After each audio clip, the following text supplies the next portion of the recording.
പരിശുദ്ധ പരമദിവ്യകാരുണ്യത്തിന് എന്നേരവും ആരാധനയും സ്തുതിയും പുകഴ്ചയും ഉണ്ടായിരിക്കട്ടെ. പരിശുദ്ധ പരമദിവ്യകാരുണ്യത്തിന് എന്നേരവും ആരാധനയും സ്തുതിയും പുകഴ്ചയും ഉണ്ടായിരിക്കട്ടെ. പരിശുദ്ധ പരമദിവ്യകാരുണ്യത്തിന് എന്നേരവും ആരാധനയും സ്തുതിയും പുകഴ്ചയും ഉണ്ടായിരിക്കട്ടെ. ഈശോയിലേറെ സ്നേഹിക്കപ്പെടുന്ന പ്രിയ സഹോദരങ്ങളെ, ഈ വിശുദ്ധ നിമിഷത്തിൽ നമ്മുടെ രക്ഷകനായ ഈശോയുടെ സാന്നിധ്യത്തിൽ നമുക്ക് ആയിരിക്കാം. ഈ വലിയ നിമിഷത്തെ ഓർത്ത് നമുക്ക് നന്ദി പറയാം. നമ്മുടെ ജീവിതത്തിൽ ഈശോ നൽകിയ സകല കൃപാവരങ്ങളെയും ഓർത്ത് നമുക്ക് നന്ദിയോടുകൂടി ആയിരിക്കാം. വിശ്വാസത്തോടെ അവിടുത്തെ ഈ സാന്നിധ്യത്തെ നമുക്ക് തിരിച്ചറിയുകയും ചെയ്യാം.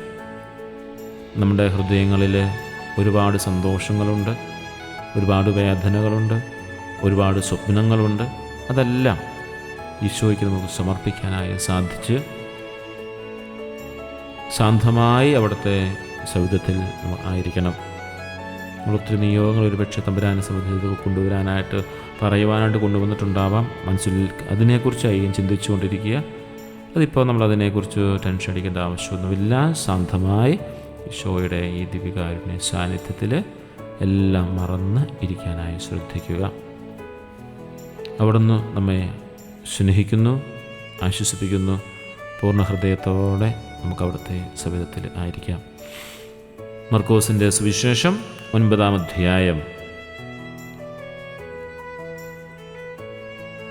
23-ാമത്തെ വാക്യത്തിൽ ഈശോയുടെ മുമ്പിൽ ഒരു പിതാവ് തൻ്റെ മകനുമായി വരുന്ന ഒരു സംഭവമുണ്ട്. ആ മകനെ ഒരു പിശാച് ബാധിച്ചിരിക്കുന്നു. അവൻ നിലത്തു വീഴുകയും പല്ലിറങ്ങുകയും ചെയ്യുന്നുവെന്ന് ആ പിതാവ് കണ്ണിനോരോടെ കാണുകയാണ്. ഈശോയുടെ ശിഷ്യന്മാർക്ക് ആ ഭൂതത്തെ പുറത്താക്കാൻ സാധിക്കാതെ വന്നു. ആ പിതാവ് ഈശോയോട് അപേക്ഷിക്കുകയാണ്, നിനക്ക് സാധിക്കുമെങ്കിൽ എന്നെ സഹായിക്കണമേ. പിതാവിൻ്റെ വാക്കുകൾ ഈശോയോട് അവർ ചോദിക്കുന്നത് നിനക്ക് സാധിക്കുമെങ്കിൽ എന്നാണ്. അയാളുടെ ഹൃദയത്തിൽ ഈശോയ്ക്ക് കഴിവുണ്ടോ എന്നതിനെക്കുറിച്ചൊരു സംശയമുണ്ട്. എന്നാൽ ഈശോ ആ പിതാവിനോട് പറഞ്ഞ വാക്കുകളാണ് നമ്മുടെ ഇന്നത്തെ വിഷയം. വിശ്വസിക്കുന്നവന് എല്ലാം സാധിക്കും.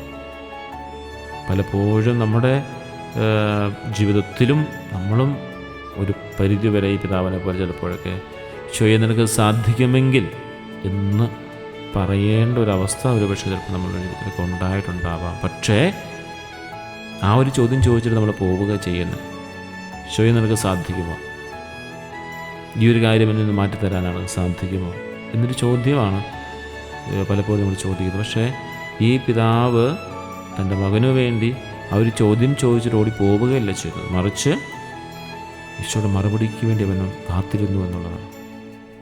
ഈശോയുടെ മറുപടി ഇതായിരുന്നു, വിശ്വസിക്കുന്നവന് എല്ലാം സാധിക്കും. പ്രിയ സഹോദരങ്ങളെ, ഈശോ ഈ വാക്ക് ഇന്ന് ഈ നിമിഷം, ഈ പുണ്യ നിമിഷം നമ്മോടും പറയുകയാണ്, വിശ്വസിക്കുന്നവന് എല്ലാം സാധിക്കും. നമ്മുടെ ജീവിതത്തിൽ നമ്മൾ ഒരുപാട് തവണ സംശയിച്ചിട്ടുണ്ടല്ലേ? ദൈവത്തെ സംശയിച്ചിട്ടുണ്ട്. അങ്ങനെ നമുക്ക് സംശയിക്കാനായിട്ട് എല്ലാവരെയും, നമ്മുടെ കൺമുമ്പിൽ കാണുന്നവരെല്ലാം നമ്മൾ സംശയിച്ചിട്ടുണ്ട്. ഇല്ല എന്ന് പറഞ്ഞിട്ട് കാര്യമൊന്നുമില്ല. എല്ലാവരെയും നമ്മൾ സംശയിക്കും. ഒരുപാട് തവണ സംശയിച്ചിട്ടുണ്ട്. ഈശോയെ, ഈ പ്രശ്നം പരിഹരിക്കാൻ അങ്ങേക്ക് കഴിയുമോ ഇതൊരു ചോദ്യമാണ്. എൻ്റെ രോഗം മാറ്റാൻ അങ്ങേക്ക് സാധിക്കുമോ? എൻ്റെ കുടുംബത്തിലെ ഈ പ്രശ്നം പരിഹരിക്കാൻ അങ്ങേക്ക് സാധ്യതയുണ്ടോ?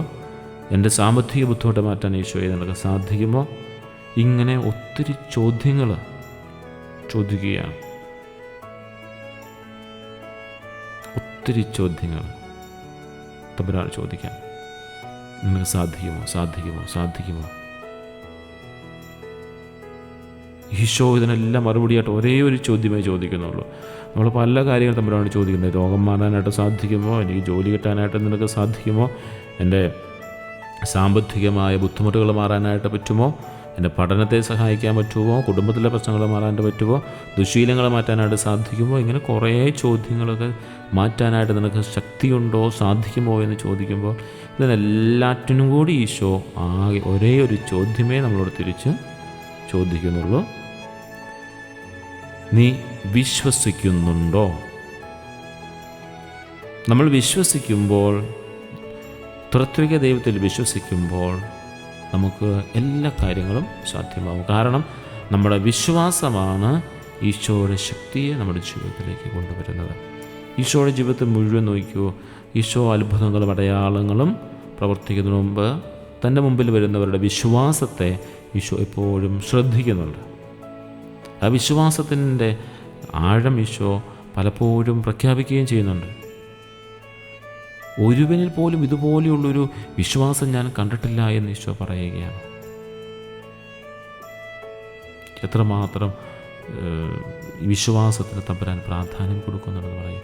പ്രത്യേകിച്ച് ഈ ആധുനിക കാലഘട്ടത്തിൽ ദൈവത്തോടുള്ള വിശ്വാസമില്ല, ആരോടും തന്നെ വിശ്വാസമില്ലാത്തൊരു ജീവിതക്രമത്തിലൂടെ കടന്നു പോകുമ്പോൾ ഈശോ നമ്മോട് ചോദിക്കുന്നത്, നിൻ്റെ ഈ ബുദ്ധിമുട്ടുകളും സങ്കടങ്ങളൊക്കെ ഒത്തിരി നിയോഗങ്ങൾ നീ ഇന്ന് കൊണ്ടുവന്നിട്ടുണ്ടല്ലോ, എൻ്റെ മുമ്പിൽ സമർപ്പിക്കാനായിട്ട്, അല്ലെങ്കിൽ എൻ്റെ മുമ്പിൽ സമർപ്പിക്കുന്ന ധാരാളം നിയോഗങ്ങൾ ഇന്നുണ്ടല്ലോ, ആ നിയോഗങ്ങൾ എനിക്ക് സമർപ്പിക്കുന്നതിന് മുമ്പ് തന്നെ എനിക്ക് നിന്നോട് ചോദിക്കാനുള്ള ചോദ്യം ഇതാണെന്ന് ഈശോ നമ്മൾ പറയുകയാണ്.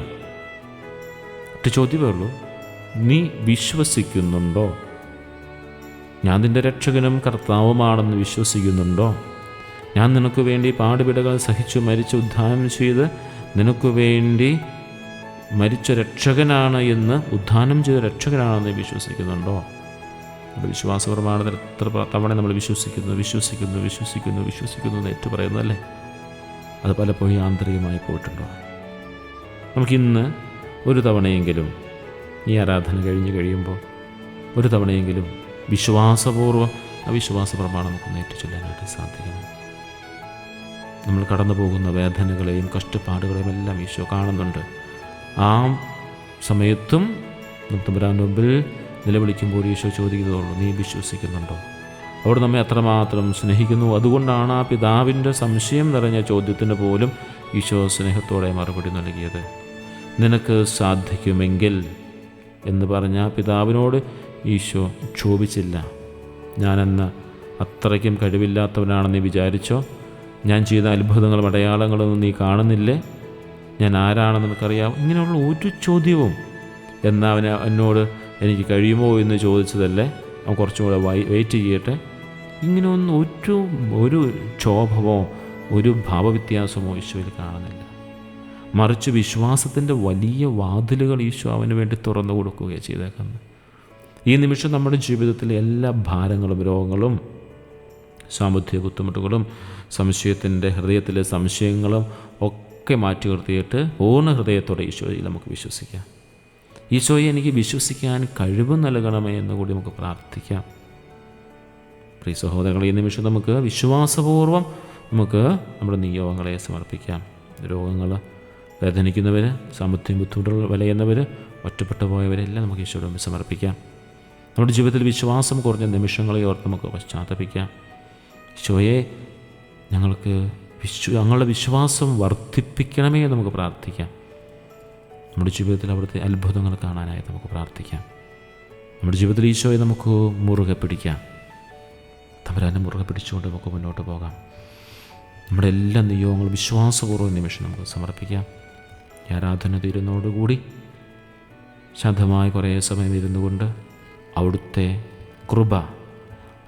കൃപ നമ്മൾ നിറയുന്നതിനും ആ വിശ്വാസത്തിൻ്റെ ആഴങ്ങളിലേക്ക് നമ്മൾ കടന്നു പോകുന്നതിനായിട്ട് വിസ്തംഭയുടെ വിശ്വാസ പ്രമാണം നമുക്ക് ഏറ്റുചൊല്ലി പ്രാർത്ഥിക്കുകയും ചെയ്യാം. എല്ലാവരെയും സമൃദ്ധമായിട്ട് അനുഗ്രഹിക്കട്ടെ. പരിശുദ്ധ പരമദിവികാരുണ്യത്തിന് എന്നേരവും ആരാധനയും സ്തുതിയും പുകഴ്ചയും ഉണ്ടായിരിക്കട്ടെ. പരിശുദ്ധ പരമദിവികാരുണ്യത്തിന് എന്നേരവും ആരാധനയും സ്തുതിയും പുകഴ്ചയും ഉണ്ടായിരിക്കട്ടെ. പരിശുദ്ധ പരമദിവികാരുണ്യത്തിന് എന്നേരവും ആരാധനയും സ്തുതിയും പുകഴ്ചയും ഉണ്ടായിരിക്കട്ടെ. നമ്മുടെ കർത്താവായ യേശു മിശിഹായുടെ കൃപയും പിതാവായ ദൈവത്തിൻ്റെ സ്നേഹവും പരിശുദ്ധാത്മാവിൻ്റെ സഹവാസവും നമ്മെല്ലാവരോടും കൂടി ഉണ്ടായിരിക്കട്ടെ, ഇപ്പോഴും എപ്പോഴും എന്നേക്കും. ആമേൻ.